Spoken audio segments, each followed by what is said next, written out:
Agar siz haqiqiy samimiy holda Alloh roziligi uchun zolim tajovuzchi dushmanlarga qarshi turayotgan bo'lsangiz, bu kurash yo'lida biror natijaga erishilmaslikdan yoki mag'lub bo'lishdan ansirmang. Boshqalarning ayblashlariga quloq solmang. Ziyonkashliklarga pisat qilmang. Bu yo'lda kurash qilish eng sharafli va baxtli insonlarga nasib bo'ladi. Bu yo'lda kurash qilish, hayotini bag'ishlash, mushu haq yo'lda yashash, hayotini fido qilish faqat Alloh yaxshi ko'rgan insonlarga nasib bo'ladi. Bu bizga Allohning bergan eng chong ne'matidir.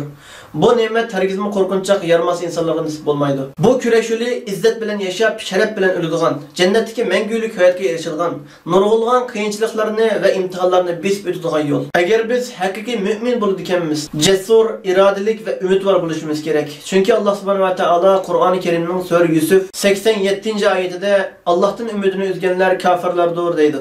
Biz Sharqiy Turkistonliklar hargizmi Sharqiy Turkistonning mustaqilligidan umidimizni uzmasligimiz kerak.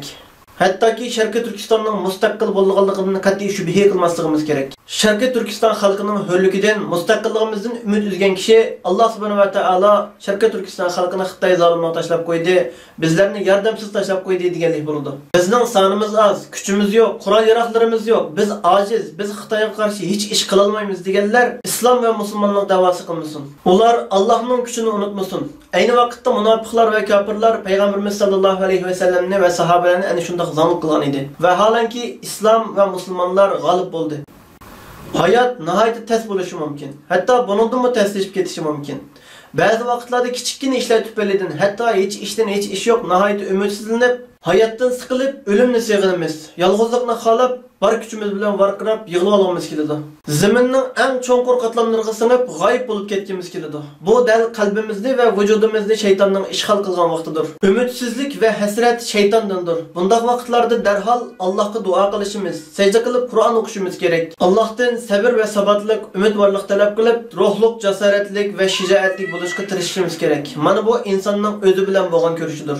Biz o'zimizni musulmon deydiganmiz, kimlarning izidan menayotganligimizni qat'iy unutmasligimiz kerak. Ayni vaqtda Nuh alayhissalom Allohning yo'lida kurash qilgan edi. Qavmi unga dushmanlik qildi, yordamsiz tashlab qo'ydi. Nuh alayhissalom 950 yil sabr qildi. Bu 950 yil kurash qilish jarayonida faqat 80 ga yaqin kishini to'g'ri yo'lga yetakladi, ammo asla voz kechmadi. Hatto 900 yil uning bilan bir uyda yashagan o'zining ayoli va o'g'limi Nuh alayhissalomga dushmanlik qilguvchilarning sebidan o'rin oldi. Shundaqda Nuh alayhissalom umidini uzmadi. Yunus alayhissalom ham Allohning yo'lida kurash qilgan edi. Onunğa düşmanlik qildi, quloq solmadi. Yunus alayhissalom ishonchisini yuturib qo'ydi, umidsizlandi. Yunus alayhissalom shunchilg'an qiyinchiliklarga, sinoqlarga bardoshlik bermaganligi uchun Alloh subhanahu va taolo Yunus alayhissalomni biliqning qorniga band qildi. Yunus alayhissalom biliqning qursig'ida turib, o'zining xato qilganligini, Allohga bo'lgan ishonchisini to'liq qilish kerakligini tushundi va haqiqiy tavba qilguvchilardan bo'ldi. Alloh subhanahu va taolo Yunus alayhissalomni biliqning qornidan sog'-salomat qutqarib chiqardi.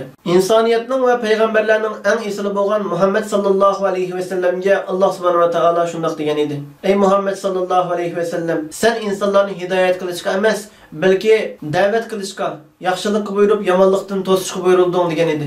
Mayli biz bu yo'lda utuq qozonayli, mayli mag'lub bo'layli, mayli ziyon tatayli, bo'shashmasligimiz, bel qo'yatmasligimiz kerak. Alloh subhanahu wa ta'ala bizni o'zining haq yo'lida, to'g'ri yo'lda tavakkul qilguvchilardan, o'zining hayotini, ibodatlarini, qurbonliklarini faqat Alloh yo'lida qilguvchilardan qilsin.